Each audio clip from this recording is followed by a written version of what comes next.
Hello friends, now we see the unit 3 bipolar junction transistor. Part first, NPN and PNP transistor. Bipolar junction transistor BJT is basically a silicon or germanium crystal having two PN junction formed by sandwiching either P-type or N-type semiconductor between a pair of opposite types. A BJT is normally called a transistor. It is capable of amplifying weak signals.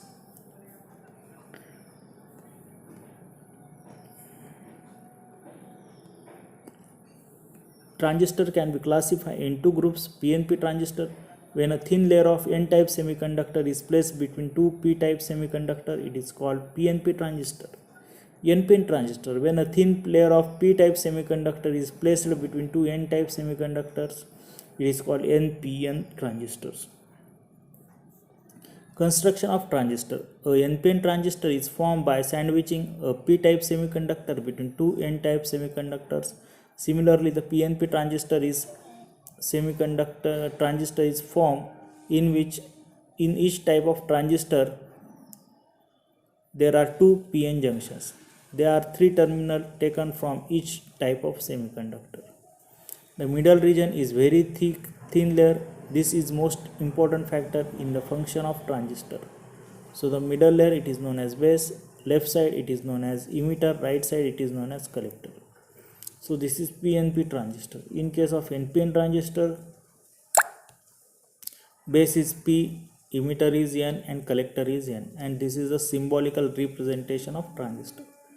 In PNP, the transistors phase are each other, and in case of NPN transistor, their phases are opposite to each other.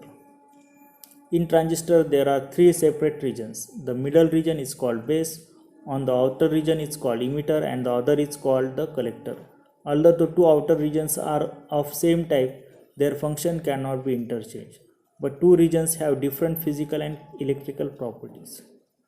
In most transistors, the collector region is made physically larger than the emitter region. It is required to dissipate more heat. The base is lightly doped and it is very thin. The emitter is heavily doped. The doping of the collector is between the heavy doping of emitter and light doping of the base.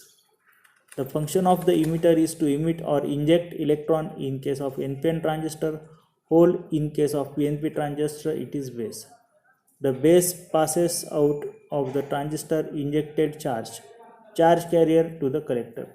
The collector has jobs to collecting these charge carriers from the base. Transistor has two PN junctions. One junction is between the emitter and base and is called emitter base junction or simply the emitter junction J. The other junction between the base and the collector and is called collector base junction or simply the collector junction JC. So this is one junction and this is one another junction. So this is JE and this is JE. The junction between emitter and base is known as JE and the junction between the collector and the base is known as JC. Similarly, it is observed here also. Thus, a transistor is like a PN junction diode connected back to back. The transistor has three terminals, namely emitter, base and collector. In the symbol of transistor, the horizontal line represents base while the two angular lines represent the emitter and collector. An arrowhead placed on the regular lines represent the emitter. The arrowhead on the emitter lead indicate the direction of conventional current in a transistor. In case of PNP transistor, the conventional current will flow from emitter to base, so the direction of arrowhead is inward. In case of NPN transistor, the conventional current will flow from base to emitter, so the direction of the arrowhead is outer. Arrowhead of the PNP and NPN transistor are opposite to each other.